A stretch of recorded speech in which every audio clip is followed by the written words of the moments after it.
Hello, everyone. This is Lenard the Guzman here on the Life After Divorce podcast with Emily Robinson. We are here. We're going to go through a lot of things today. Today's August 5th. I think this is the first pod we've done in August. I feel like August is like we're in the middle of this whole COVID thing. I've lost track. I think it's fall, right, Emily? Yeah, I know, right?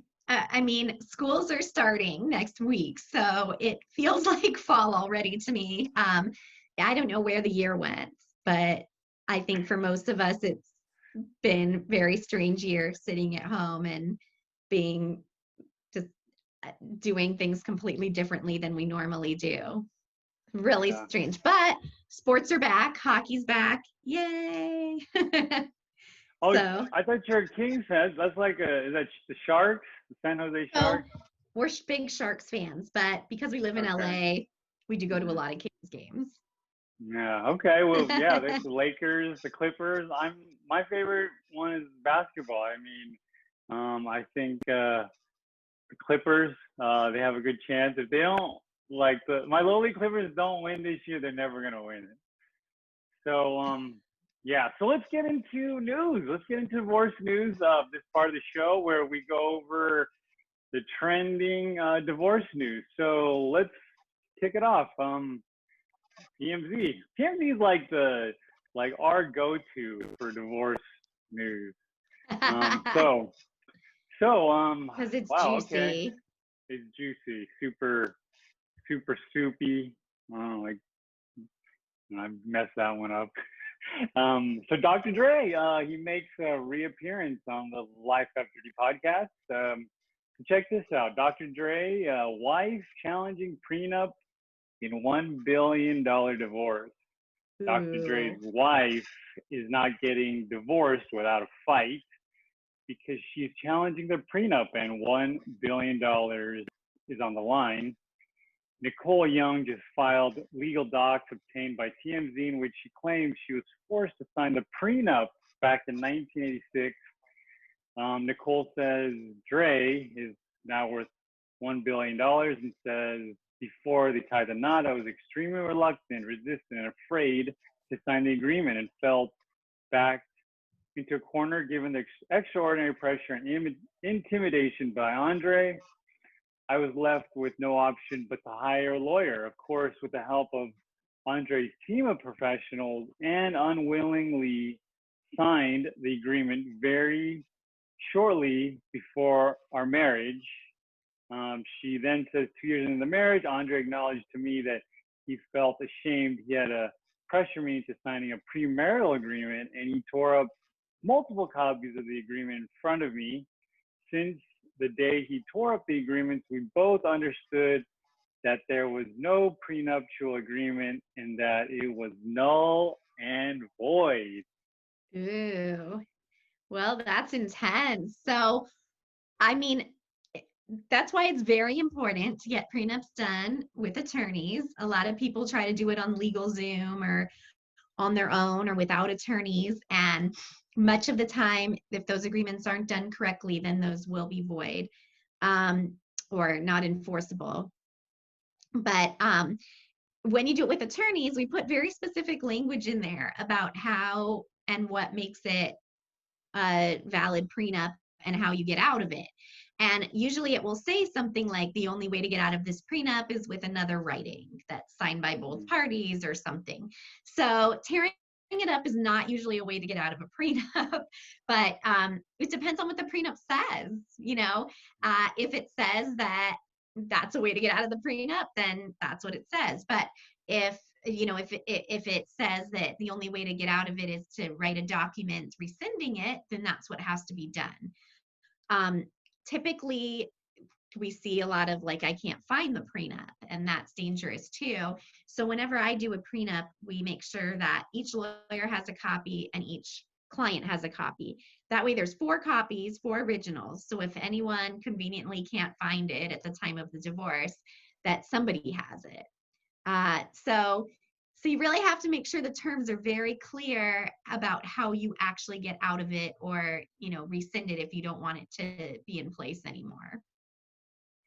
Okay. So I guess when he tore it up, it was just like theater in a way. Probably. I mean, unless it says in there that tearing up the prenup voids the prenup, which I highly doubt, then it is just Okay. theater. Okay. Here's a headline. Jeff Bezos' ex-wife Mackenzie's post-divorce revenge. We this is another like follow-up. Like I think maybe the news cycles like following, they want to like bring stuff back and have Emily discuss it. So okay, let's just getting this ad that just automatically shows up. It's really annoying. It's the stock market upticking for some reason. But anyway, it says not since Jennifer Aniston has a wronged woman done so right. Mackenzie Scott, the fourth richest woman in the world, announced on Tuesday that she has dropped Bezos from her name, which we talked about, I think, like last week, and donated 1.7 billion to 119 nonprofits with an emphasis on racial equality, marginalized groups, and economic mobility. I think this just is like a revenge thing because, like it says here, meanwhile, her ex-husband, Amazon founder Jeff Bezos, who publicly left Mackenzie for her close friend Lauren Sanchez, spent the week dropping $10 million on an LA home just near the $165 million mansion he bought from David Geffen. Let's see. So yeah, it just says something that Jeff Bezos, because with the antitrust case with Amazon, he's testifying in front of Congress. Yeah, so who really wins here? I mean, is that something that happens normally in I guess these divorce settlements where she gets revenge somehow? Where she gets what? Oh, Revenge? I don't know. revenge. It doesn't have I mean, anything to like, do with anything legally, but I think it just shows that money doesn't make you happy. Money doesn't solve your problems. No matter how much money you have or don't have, the emotions, are what they are. You can have the richest person who feels so scorched earth that, they go for every penny, even if every penny is $10. And you can have the most poor person who goes for nothing. It's it's about emotions and anger and revenge, and um, figuring out how to manage all of those things. And like, you can have the easiest, super rich divorce, and the easiest super poor divorce, and the hardest super poor divorce, and the hardest super rich divorce. It really comes down to people's attitudes and how they're going to behave in the divorce. That's what drives the cost of the divorce. And the intenseness of the divorce. okay. Next article. This seems interesting. San Antonio lawyer Thomas J. Henry's divorce case hinges on whether he's even married. Let's see. Go down here. A key issue in flashy San Antonio personal injury lawyer Thomas J. Henry's split with longtime partner Azteca Henry wouldn't be up for debate in a typical divorce case. That is, are they even married? Thomas J. Henry, 58, argues they're not husband and wife. Azteca, 42, says they are. Records show Henry and Azteca wed in 1999, but divorced 15 years ago. However, according to a court filing by Azteca last week, the pair was living together at the time of their 2005 divorce and continued to live together until he moved out last summer. Azteca filed the latest divorce petition in November in San Antonio using the couple's initials backwards rather than their names to hide the case from prying eyes. The case surfaced last month when Thomas J. Henry's role in a court battle involving his new flame landed him in the spotlight. Well, her name is Evelyn Crossland. Crossland has taken her estranged husband in court over their oil field services company, a legal dispute that the husband claims Henry has bankrolled. Wow, this is unfolding. There's a lot of twists. story here. Let me just get to the end of it. Hopefully, maybe you could break this down. So the law says community property and debt should be divided when you get divorced in a way that is just and right, said Susan Myers, a Houston family lawyer who has practiced for 35 years and is president of the American Academy of Matrimonial Lawyers. That doesn't necessarily mean the assets will be split 50-50, she added. She's not involved in Henry's divorce. Okay, so that was confusing. How's this all going to play out? Well, that's a different state. So, in Texas, their laws may be different. But here, if that were the case, just because you stayed living together, once your divorce papers are finalized, your divorce is final. So even if you choose to reconcile or live together, usually that doesn't change anything. You're still divorced. You're not creating new community property. You're just, your divorce judgment and agreement stays in California. If that case were in California, it doesn't matter if you get back together after you divorce. Your divorce agreement's final and it's going to stay in place. Just like with the prenup we talked about, it will stay in place until you do something to affirmatively overturn it, like write a document rescinding it. You could go on and live together for 30 more years, and that divorce agreement is still going to be in place. You're not creating new community property unless you remarry. And we don't have common law marriage in California. So there's no rule that you now stay together for another 30 years and you have community property again. You still wouldn't. You wouldn't be married. So if they wanted to change things, they would have had to rescind that divorce agreement and then get remarried. And it does not sound like that's what they did. Okay. All right. So this part of the show, we're going to go over the posts people have online to get Emily's advice. Okay, so here we go. Click on this one. It says here, found out he's in a serious relationship and the divorce isn't finalized. He has a girlfriend, took her on vacation with our kids. Seems extremely serious. My kids talk about her nonstop because he's treating her like she is their mom now. It makes me feel relieved. It shows that it wasn't just me, that he has severe emotional issues, being alone, and will settle for any warm body just to have companionship. He'll put our kids through that too. He's a narcissist and needs a partner for that supply. Let's see. I'm doing things the right way and the healthy way, and I'm not rushing into any relationships. I have great therapy. I know that I gave my all to my marriage, and that's the reason it wasn't going to be saved, because he was too busy looking for the next best thing. Let's see. So then I guess the way this is just this guy is just it's not finalized and he's still going out with other women. So they just need to finalize this thing. That's the best thing to do because the children are obviously the ones affected, right? Right. So, I mean, some people feel like they can't even date until their divorce is final. Other people feel like as soon as they're separated, it's okay to date because they're separated.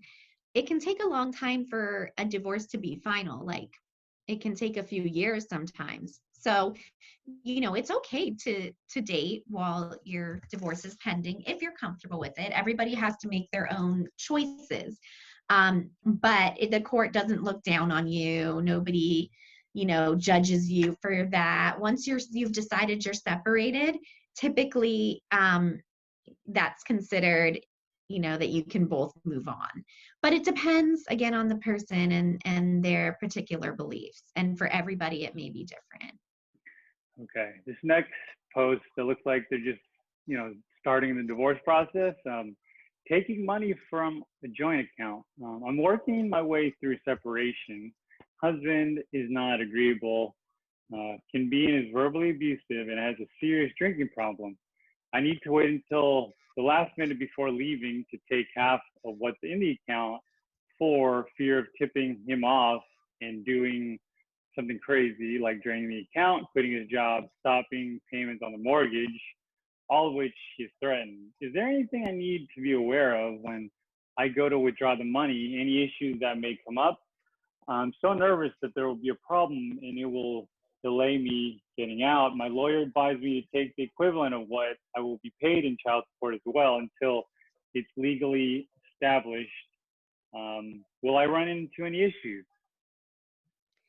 So that's a good question. I mean, in California, until you file for divorce, you're pretty much allowed to do whatever you want. There's no orders on you. So if you go and you take out all the money, you're not going to get in trouble because it's community money. However, it doesn't mean you won't have to return half back. You probably will. So I always recommend people go and take, if they think that once they serve the other person, that person might go, drain the account because they're mad or something. I recommend they take their half. If you have a savings account of 100,000, I recommend you take 50,000, put it in an account for yourself so that you have already divided the money so the other person can't go drain it and you have to fight to get it back. And that way you're protected. But yes, it's smart to do it like right before they're served so that it doesn't tip them off. And also, they don't, if you do it too far before they're served, they'll know something's wrong. If you do it after they're served, they may have already drained it. Okay. Here's our last post. This is a lot of mental illness going on. After everything, he wants to use my mental illness as a reason I want a divorce. So at this point, we're living together. I'm moving out at the end of the month. He's been extra protective of his phone lately, so I'm nosy and glance over, and he's researching the effects of mental illness in pregnancy and why it may cause me to want to leave him. Let's see. Yes, I have something called borderline personality disorder. Let's see. I have taken did strict therapy classes. This is something I don't rehearse, so I'm just reading this stuff. I don't even know what these words mean. Regular counseling, and I'm on fabulous medication. I've been on a great path of normalcy since 2015, and have continued to do the work to be better every single day. Let's see. So I guess she's willing to walk away in this marriage. I mean, so in California, it's a no-fault divorce state. So if one person is mentally ill or had an affair or caused the divorce in some way, it's not going to be held against you in the divorce or the division of property.